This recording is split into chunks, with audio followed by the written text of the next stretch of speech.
இன்றைக்கி நம்ம என்ன பார்க்க போகிறோம்னா மாற்றுத்திறனாளி பென்ஷன் திட்டத்தை எப்படி அப்ளை பண்ணுறது, எங்கே போய் அப்ளை பண்ணுறது, அப்ளை பண்ணி எப்படி 1500 நம்ம பெறதுன்னு வாங்க ஃப்ரெண்ட்ஸ் பார்க்கலாம். அதுக்கு முன்னாடி சேனலை சப்ஸ்கிரைப் பண்ணிவிட்டு பாருங்கள். முடிஞ்ச அளவுக்கு ஷேர் பண்ணுங்கள். இது இம்பார்ட்டண்ட்டான விஷயம். ஹேண்டிகேப்டாக இருக்கவங்களுக்கு இது ஒரு வகையில் உதவும் ஃப்ரெண்ட்ஸ். அதான் வாங்க பார்க்கலாம். டிஃப்ரெண்ட்லி ஏபிள் பென்ஷன்ஸ்னு பார்த்தீங்கன்னா ஃபஸ்ட்டு 1000 கொடுத்தாங்க. அப்போ ஸ்டாலின் சார் 1200 இருந்துச்சு. இப்போ ஸ்டாலின் சார் பொறுப்பேற்றதுக்கப்புறம் அந்த மகளிர் உரிமை தொகைக்கு அப்புறமும் அதுக்கு முன்னாடியும் இது 1500 மாற்றிட்டாங்க ஃப்ரெண்ட்ஸ். இப்போ அதனால் மாற்றுத்திறனாளி பென்ஷன் திட்டம் பார்த்திங்கன்னா 1500 இருந்துச்சு.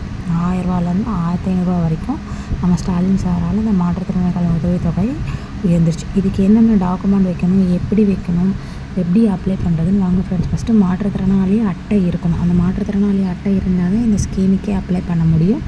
இப்போ லேட்டஸ்ட்டாக யூடிஐடி அட்டை ஆன்லைனில் மாற்றுத்திறனாளிக்கான அட்டை எடுக்கிற ஆப்ஷனும் வந்துருச்சு.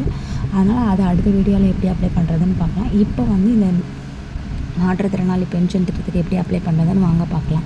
பக்கத்தில் இருக்க சேவை மையத்துக்கோ அல்லது சிஎஸ்சி சென்டருக்கோ போனீங்கன்னா இந்த ரெக்வயர்ட் டாக்குமெண்ட்டில் எடுத்துகிட்டு போனீங்கன்னா உங்களுக்கு மாற்றுத்திறனாளி பென்ஷன் ஸ்கீமுக்கு அப்ளை பண்ணி கொடுத்துருவாங்க ஃப்ரெண்ட்ஸ். நானே என்னோடய சென்டரில் மாற்றுத்திறனாளி பென்ஷன் ஸ்கீம் அப்ளை பண்ணி 15 நாளில் 2-3 பேத்துக்கு அப்ரூவல் வாங்கி கொடுத்துருக்கேன் ஃப்ரெண்ட்ஸ். கரெக்டான டாக்குமெண்ட், கரெக்டான ப்ரூஃப் எடுத்துகிட்டு போய் உங்கள் நியர்பை இருக்க சிஎஸ்சி சென்டர்லேயே சேவை மையத்தில் அப்ளை பண்ணோம் ஃப்ரெண்ட்ஸ். பாஸ்போர்ட் சைஸ் ஃபோட்டோ எடுத்துக்கோங்க, Aadhaar card, smart card, ration card எடுத்துக்கோங்க. அப்புறம் மாற்றுத்திறனாளிக்கான அட்டை அதில் எத்தனை பர்சன்டேஜ் மென்ஷன் பண்ணுறாங்க, ஒரு புக்கு மாதிரி கொடுத்துருப்பாங்க. அதில் ஒரு மெடிக்கல் ஃபிட்னஸ் சர்டிஃபிகேட்டும் கொடுத்துருப்பாங்க. எத்தனை பர்சன்டேஜ் உங்களுக்கு என்ன இது டிசேபிலிட்டி அப்படின்னு சொல்லி அதுவும் கொடுத்துருப்பாங்க. அந்த அட்டையும் எடுத்துகிட்டு போய்க்கோங்க. அடுத்தது பேங்க் பாஸ்புக்கு. இதையே எடுத்துகிட்டு போயிட்டு பக்கத்தில் இருக்க சேவை மையத்தில் கொடுத்து அப்ளை பண்ணிங்கன்னா மேக்ஸிமம் 15 டேஸில் அப்ரூவல் கிடைக்கும் ஃப்ரெண்ட்ஸ். Okay, thank you friends.